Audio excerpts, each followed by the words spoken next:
We begin this Thursday morning on the campaign trail. A well-known Montana politician jumps into the race for governor. Democratic Lieutenant Governor Mike Cooney launched his 2020 campaign Wednesday in his hometown of Butte. MTM's Mike Dennison was there. Cooney got things underway Wednesday in front of a vocal hometown crowd, talking about the Montana he grew up in and that he wants to preserve and protect. Lending a helping hand, shoveling your neighbor's sidewalk, pulling a stranger out of a snowbank, or that little wave on a country road as you're driving your pickup truck or car down that little dirt road. The veteran Democrat said that means protecting public education, access to health care, preserving Montana's environment and public lands, and fighting against what he called special corporate interests. And it's exactly why I am running for governor, to put Montana's health care, education, jobs, public lands first, while putting special interests with their dark money and their narrow agendas in their place. Cooney is the most prominent Democrat to step into the 2020 governor's race, but he's not the only one. House Minority Leader Casey Schreiner of Great Falls is running, and so is former state lawmaker Riley Neal of Livingston.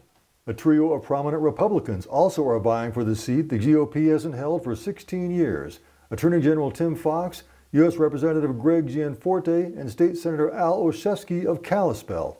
All three of them have run statewide campaigns before and won a few. Cooney says he's ready to take on whichever one of them is the nominee. We're going to be talking about things that I don't think the Republicans are really going to want to address. I talked about health care and prescription drug costs. We're going to be talking about how to continue to protect our public education money. Those are a lot of things that I think the opposition doesn't want to talk about, and if they talk about it, they don't have a plan. We have a plan. Cooney said he'll be fleshing out that plan as the campaign unfolds, including worker training, apprenticeships, and more access to education and economic opportunity.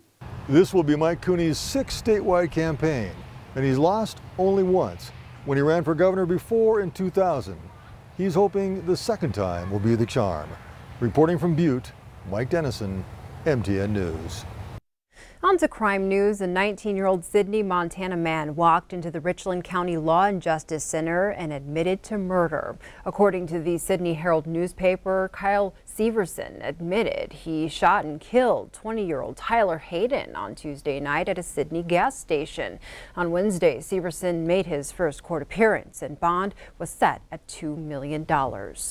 Turning to court news, the Billings man accused of operating a prostitution ring for 2 Billings massage parlors has accepted a plea deal. 61-year-old Scott Petri first pleaded not guilty in federal court back in April to charges of conspiracy, coercion, and transporting a person from out of state to work as a prostitute. However, New York documents filed Tuesday say that Petri will plead guilty to the charge of transporting a person with intent to engage in criminal sexual activity. This offense carries a maximum term of 10 years in prison and a $250,000 fine, along with supervised release.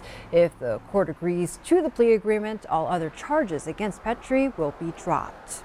After nearly losing his life in the line of duty, a Park County Sheriff's deputy is finally home and now donning a Purple Heart medal.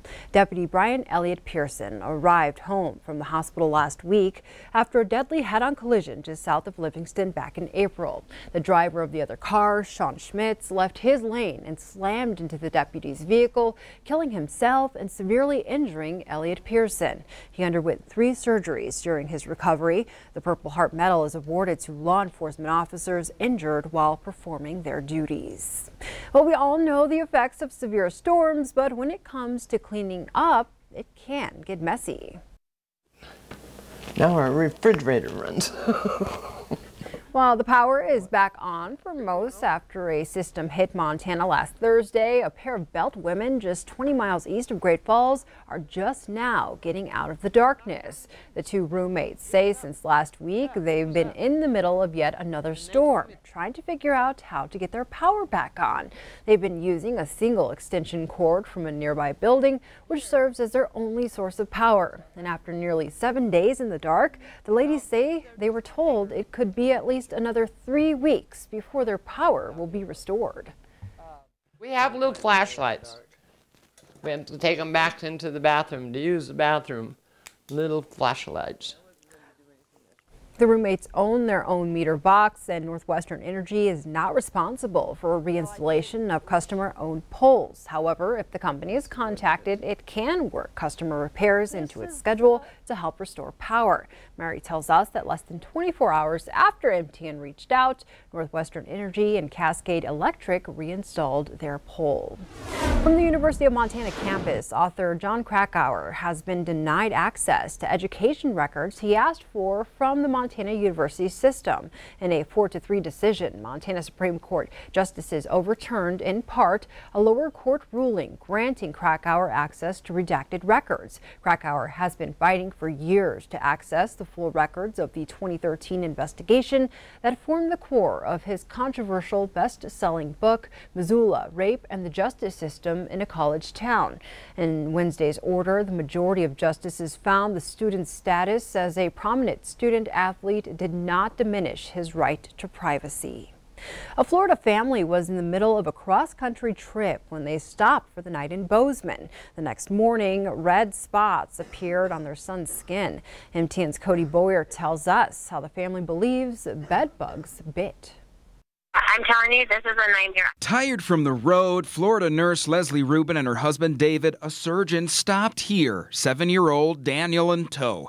This was on the week of June 26th. I caught up with them over the phone, now in Texas. We were driving through. We didn't have a hotel, so we pulled into the Quality Inn. Leslie took these photos. Bites everywhere. It's his chest and his back. They're in a classic pattern of threes. They call it breakfast, lunch, and dinner. She took Daniel to a dermatologist, who she says confirmed they were the work of bed bugs. I called the hotel immediately. They transferred me to their main headquarters, which is Choice Hotels. And I didn't get anywhere. I mean, I kept emailing and calling, and I have a trail of, we're so sorry this happened. So I tried to follow the same phone trail. First, I tried calling the hotel manager. I was wondering if your manager was around.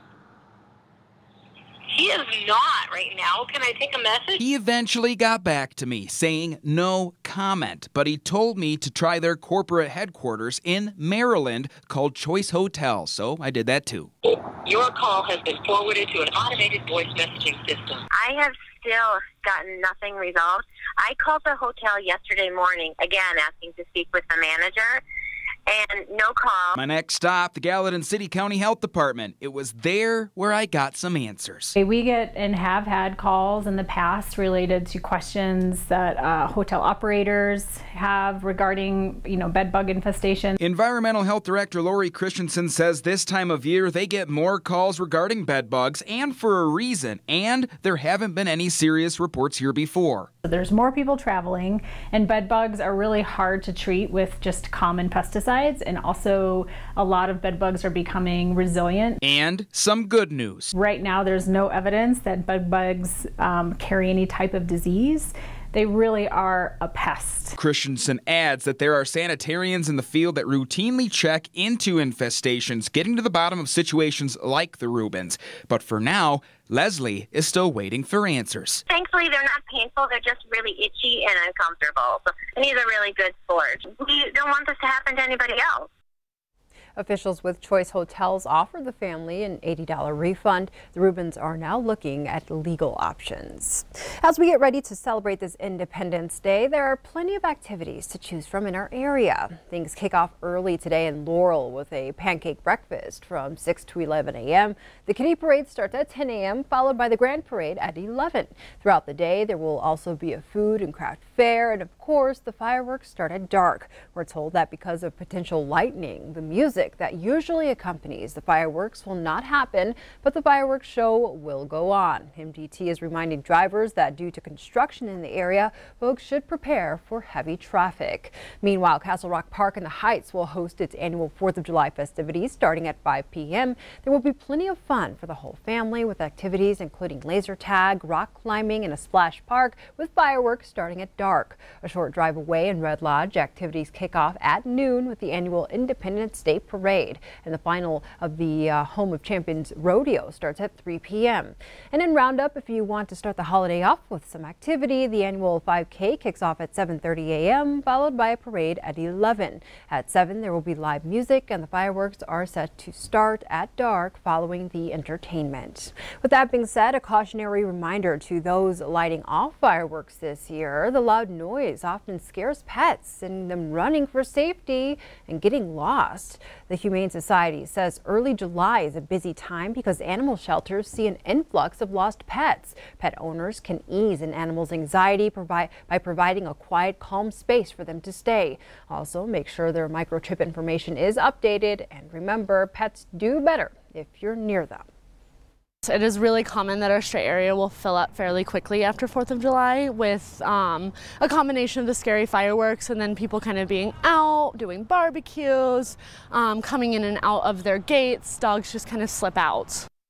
Before we take a break, 15-year-old tennis prodigy Coco Gauff continues to make history across the pond. After beating Venus Williams earlier this week, she's now extended her stay by defeating former Wimbledon finalist Magdalena Rybarkova. CBS's Mark Liverman reports. That's it. Coco Gauff has done it again. 15-year-old Coco Gauff continues her historic run at the All England Club. She's already the youngest player ever to come through qualifying for Wimbledon in the Open era. With a second straight set victory yesterday, she becomes the youngest player to reach the tournament's third round since Jennifer Capriati in 1991. Gauff's friends and family reacting to her win over former Wimbledon semi-finalist Magdalena Rybarkova. I think she can win this tournament. She keep playing how she is, she can win the tournament. On Monday, Gauff registered on the national radar, defeating her idol 39-year-old Venus Williams in straight sets. I never thought this would happen. I'm literally living my dream right now. Gauff, who grew up in Florida, says she's always looked up to the Williams sisters. After upsetting the 5-time Wimbledon champ earlier this week, Coco had nothing but praise for Venus. After a match, I told her that just thank you for everything she did. I wouldn't be here if it wasn't for her. And I was just telling her that she's so inspiring. The 15-year-old also made history this week by becoming the first player to win a full match under Wimbledon's new Court 1 roof. Mark Liverman, CBS News, New York. Gauff will face 28-year-old Polona Herzog of Slovenia in the third round on Friday.